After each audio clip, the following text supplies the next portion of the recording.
வணக்கம் friends, welcome back to shiny star channel. ஈசல் பூச்சி எந்த இனத்தை சேர்ந்தது, அது எத்தனை ஆண்டு காலம் வரை உயிர் வாழும், அது எவ்வாறு உயிர் வாழ்கின்றன என்பது பற்றி இந்த வீடியோவில் நம்ம பார்க்கலாம்.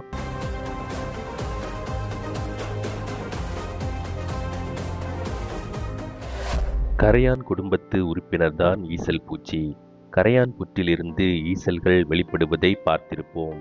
இவை 6 கால்களை கொண்ட பூச்சி இனத்தை சேர்ந்தவை. கரையான்கள் கூட்டமாக வாழும் பூச்சி வகையை சேர்ந்தது. ஒரு புற்றில் 1000 முதல் 5 லட்சம் கரையான்கள் கூட இருக்கலாம். தேனீக்களில் உள்ளது போலவே கரையான்களிலும் ராணி, ஆண், சிப்பாய், வேலைக்காரர்கள் என்று 4 வகை உறுப்பினர்கள் உண்டு. ஒரு நாளைக்கு சுமார் 2000 முட்டைகள் வரை இடும் திறன் பெற்றவை ராணி கரையான்கள். 4 வகை கரையான்களுக்கும் இதுவே தாய்.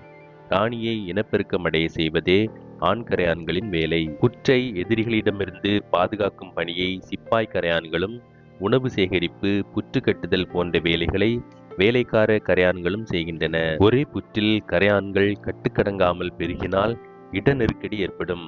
அருகருகில் வேறு புற்றுகளை தோற்றுவித்தாலும் உணவு போட்டி ஏற்பட்டுவிடும். இதை தவிர்ப்பதற்காக ராணி கரையான்கள் சில சிறப்பான முட்டைகளை இடுகின்றன. அதிலிருந்து வெளிவருபவை தான் ஈசல் பூச்சிகள். இலவம் பஞ்சு மரமும் எருக்கஞ்செடியும் பஞ்சை பறக்கவிட்டு தங்கள் விதைகளை பரப்புகின்றன. அதே போலத்தான் கரையான்களும் ஈசலை பறக்கவிட்டு தங்கள் இனத்தை வேறு இடத்திற்கு பரப்புகின்றன. ராணி ஈசல் இடுகின்ற முட்டையிலிருந்து வெளியே வரும் ஈசல் குஞ்சுகள் வெள்ளை நிறத்தில் 4 இறக்கைகளுடன் காணப்படும். அவற்றுக்கு வேலைக்கார கரையான்கள் தான் உணவு கொடுத்து பராமரிக்கின்றன. வளர்ந்ததும் ஈசல்கள் புற்றிலிருந்து வெளியேற தயாராக இருக்கும். மழைக்காலம் தொடங்கியதும் ஈசல்கள் போட்டி போட்டுக்கொண்டு வெளியேறும். ஈசல்களுக்கு 4 இறக்கைகள் இருந்தாலும் கூட அவற்றால் காற்றை எதிர்த்து பறக்க முடியாது. அதனால் காற்றில்லாத அமைதியான நேரத்தையே அவை பறப்பதற்கு தேர்ந்தெடுக்கின்றன. புற்றிலிருந்து வெளிவருகிற ஈசல்களில் சுமார் 80% வரை பறவைகள், தவளைகள், பல்லி, ஓணான், உடும்பு போன்றவற்றிற்கு இரையாகி விடுகின்றன.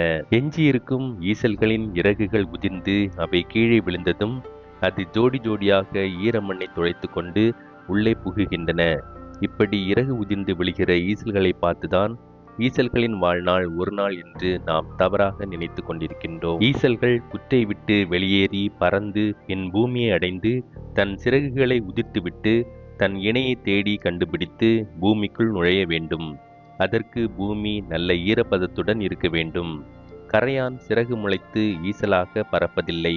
புதிய புற்றை உருவாக்க, அதாவது இனப்பெருக்கம் செய்ய ராணி ஈசல் முட்டையிடும். அந்த முட்டையிலிருந்து வெளிவரும் முதிர்வடைந்த புற்றீசல்களே புதுமழை பொழிந்ததும் வெளிவந்து பறக்கும். இப்படி மண்ணுக்குள் புகுந்த ஈசல்கள் புதிய கரையான் காலனியை உருவாக்குகின்றன. கரையான்களில் 4 உறுப்பினர் வகைகளுக்கும் வெவ்வேறு ஆயுட்காலம் உண்டு. அதன்படி வேலைக்கார கரையான்கள் தான் குறைந்த ஆயுட்காலம் கொண்டவை. அவை 4 முதல் 5 ஆண்டுகள் வரை வாழ்கின்றன.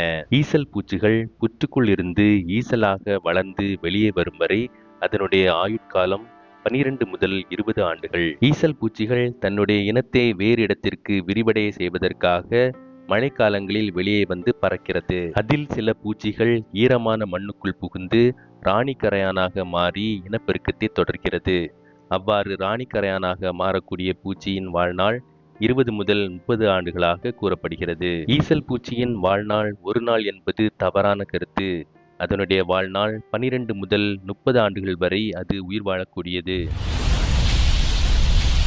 ஃப்ரெண்ட்ஸ், இந்த வீடியோ உங்களுக்கு பிடிச்சிருக்குன்னா லைக் பண்ணுங்க, உங்க ஃப்ரெண்ட்ஸ் எல்லாருக்கும் ஷேர் பண்ணுங்க. ஈசல் பூச்சி பற்றி உங்களுக்கு தெரிஞ்ச விஷயங்களை கமெண்ட்ஸ் பண்ணுங்க.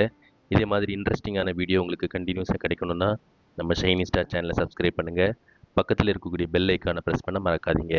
இதே மாதிரி இன்னொரு இன்ட்ரெஸ்டிங்கான வீடியோவோட அடுத்த பகுதியில் சந்திக்கலாம். நன்றி, வணக்கம்.